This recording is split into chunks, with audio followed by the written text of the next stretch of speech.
Mind Shift Thrive Global Ministries. I have another question for you. What are the consequences of not getting out of domestic violence situation? The major one that happened to me and has happened to many survivors out there and the guests that I've already interviewed on our podcast is they could have lost their life. That's the worst possible consequence, is not living, not existing. We only have one life. And that's extremely serious.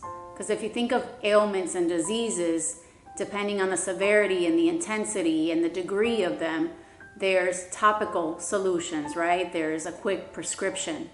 You go to the doctor and they're like, oh, all you have to do is take this pill for X amount of days or an antibiotic for 7 days and then you'll be good. Just make sure to stay away from this or that. So treatment levels. But when it comes to domestic violence, it's a do or die situation. If you don't get out, the chances of you dying is extremely high.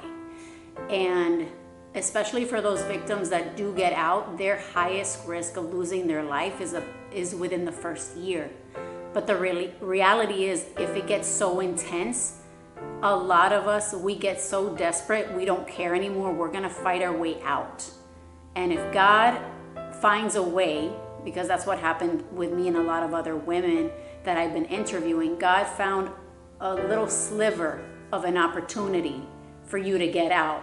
Whether it was through a friend, whether it was through a miracle, and confirmed a specific prayer that you had that said, this person is not it, leave now. Because everyone has a journey and everyone has a story, but everyone knows who's a victim of domestic violence. It's petrifying to be in the hands and to be in the same home where no one else knows what's going on but you, with a perpetrator. And that's supposed to be the person that's supposed to love you back. So this is extremely dangerous. That's the number one consequence, is your very life. On top of the other things, unaddressed trauma. So you're gonna go through trauma over and over and over again.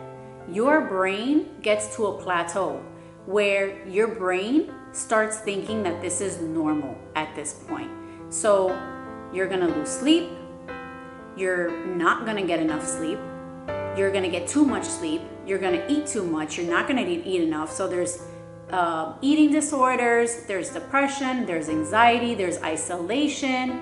There's a slew of mental ailments and conditions that we can't even explain because they're so deep.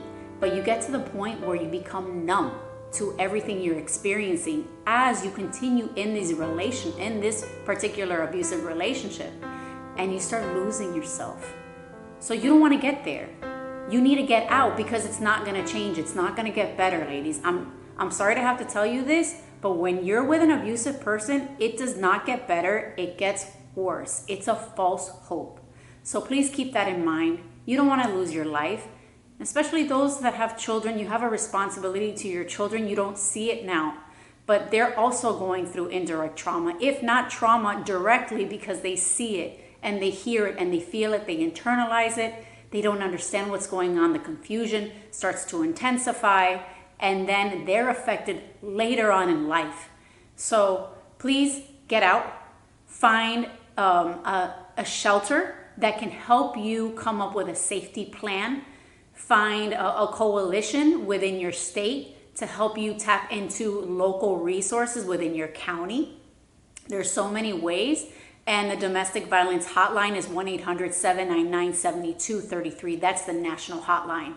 And they're available 24 hours, 7 days a week in so many different languages. They're available to chat, they're available through text and through phone. So you need to find a way to tap into somebody that you trust that can help you get out safely.